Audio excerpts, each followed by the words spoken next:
स्वागत है दोस्तों भारतीय कथाचित्र में। इस कथाचित्र सीरीज में हम प्राचीन भारत के प्रारंभिक नगरीकरण के बारे में बता रहे हैं। ईसा पूर्व 600 वर्षों के आसपास गंगा और यमुना नदी तट के आसपास बहुत सारे छोटे बड़े जनपदों का विकास हुआ था। मानो ये सारे जनपद भारतीय सभ्यता के पहले नगरीकरण की नींव थे। इनमें से 16 महाजनपद सबसे मशहूर थे, जिनके बारे में हमें उपनिषद, पुराण जैसे प्राचीन ग्रंथ से जानकारी मिली। ये 16 महाजनपद थे काशी, मगध, अवंती, कौशल, बज्जी, मल्ल, छेदी, वत्स, कुरु, पांचाल, मत्स्य, शूरसेन, अस्मक, अंग, गांधार और कंबोज। हमारे पिछले 2 एपिसोड में हमने 2 मशहूर महाजनपदों काशी और मगध के बारे में चर्चा की। आज के एपिसोड में हम 16 महाजनपदों में से एक प्रमुख महाजनपद अवंती के बारे में बात करेंगे। ये वही भूमि है जिसने भारत के राजनीतिक, सांस्कृतिक और आर्थिक इतिहास को गहराई से प्रभावित किया। अवंती, जो आज का उज्जैन नगर, मध्य प्रदेश के मालवा क्षेत्र में स्थित है, उपजाऊ मैदानों और रणनीतिक महत्व वाली भूमि थी। ये प्राचीन महाजनपद विंध्य पर्वत द्वारा 2 भागों में विभाजित थी। उत्तर में उज्जैनी, जो आज का उज्जैन शहर, और दक्षिण में माहिष्मती। ये दोनों नगर अवंती की प्राचीन नगरीकरण और समृद्धि के प्रतीक थे। खासकर उज्जैनी 600 ईसा पूर्व तक सांस्कृतिक और व्यापारिक केंद्र के रूप में प्रसिद्ध हो चुका था। पुरातात्विक साक्ष्य बताते हैं कि उज्जैनी एक किलेबंद शहर था, जिसे ऊंची मिट्टी के दीवारों और गहरी खाई से घेरा गया था। अवंती का प्रारंभिक इतिहास हैहय वंश से शुरू होता है, जो 5 प्रमुख कुलों का महासंघ था। इनमें वीतिहोत्र, वोज और अवंती प्रमुख थे। प्राचीन ग्रंथ के अनुसार हैहय ने पहले माहिष्मती से शासन किया, लेकिन बाद में उज्जैनी को अपनी राजधानी बनाया। वीतिहोत्र वंश इस क्षेत्र में सबसे प्रभावशाली था, लेकिन इस वंश के अंतिम राजा रिपुंजय का अंत दुखद था। उनके मंत्री पुलिक ने उन्हें विश्वासघात करके सिंहासन से हटा दिया और आपने पुत्र प्रद्योत को 546 ईसा पूर्व में सिंहासन पर बैठाया। प्रद्योत, जिन्हें चंद्र प्रद्योत महासेन के नाम से जाना जाता है, अवंती के इतिहास में एक महत्वपूर्ण शासक थे। उनका शासनकाल सैन्य अभियान, कूटनीतिक संबंध और सांस्कृतिक प्रगति के लिए जाना जाता है। प्रद्योत ने वत्स और गांधार जैसे पड़ोसी राज्यों के खिलाफ सैन्य अभियान किया।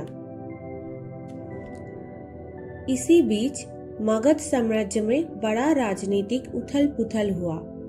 बिंबिसार के पुत्र अजातशत्रु ने अपने पिता की हत्या कर सिंहासन पर कब्जा कर लिया और वज्जी संघ पर हमला कर उसे जीतने की योजना बनाई। अजातशत्रु के इस कदम ने मगध की राजनीति को अस्थिर कर दिया। प्रद्योत ने इस अवसर का लाभ उठाने चाहा। उन्होंने मगध की राजधानी राजगृह पर आक्रमण की योजना बनाई, लेकिन अजातशत्रु ने इसकी प्रतिक्रिया में आपने राजधानी को विशाल पत्थरों की दीवार से किलेबंदी कर दी, जिससे प्रद्योत की योजना सफल नहीं हो सकी। उन्होंने वत्स के राजा उदयन को बंदी बना लिया था, लेकिन बाद में अपनी बेटी वासवदत्ता का विवाह उनसे कर एक गठबंधन स्थापित किया। वासवदत्ता और उदयन की कहानी भी कम दिलचस्प नहीं है। वासवदत्ता अपनी सुंदरता और बुद्धिमत्ता के लिए प्रसिद्ध थी। उनके पिता प्रद्योत ने उदयन को बंदी बनाया, लेकिन वासवदत्ता और उदयन के बीच प्रेम हुआ और दोनों का विवाह हुआ। इस विवाह ने अवंती और वत्स के बीच के संबंध को बेहतर बना दिया। हालांकि बौद्ध ग्रंथ में उन्हें क्रूर शासक कहा गया है, लेकिन उनका शासन दूरदर्शिता का प्रतीक भी था। उनकी रानी गोपाल माता बौद्ध धर्म की अनुयायी भी थे और उन्होंने उज्जैनी में एक स्तूप का निर्माण करवाया। प्रद्योत ने शक्तिशाली वज्जी संघ के साथ भी मैत्रीपूर्ण संबंध बनाए, जिससे उनके साम्राज्य की शक्ति और बढ़ी। शिप्रा नदी के किनारे स्थित ये अवंती नगर व्यापार के लिए एक प्रमुख केंद्र बन गया था।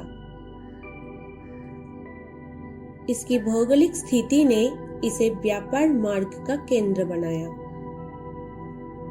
जिससे नगर की समृद्धि बढ़ी और ये मालवा के पठार का आभूषण बन गया। मगध साम्राज्य के उदय के साथ अवंती की स्वतंत्रता समाप्त हो गई। शिशुनाग और नंद वंश के शासनकाल में अवंती मगध का पश्चिमी प्रांत बन गया। अवंती की कहानी महत्वाकांक्षा, दृढ़ता और सांस्कृतिक समृद्धि की कहानी है। प्रद्योत के सैन्य अभियान से लेकर उनकी रानी के धार्मिक योगदान तक अवंती ने प्राचीन भारतीय सभ्यता के विविध पहलुओं को प्रस्तुत किया। इसके नगर उज्जैनी और माहिष्मती शहरीकरण और समृद्धि के प्रतीक के रूप में इतिहास में अमर है।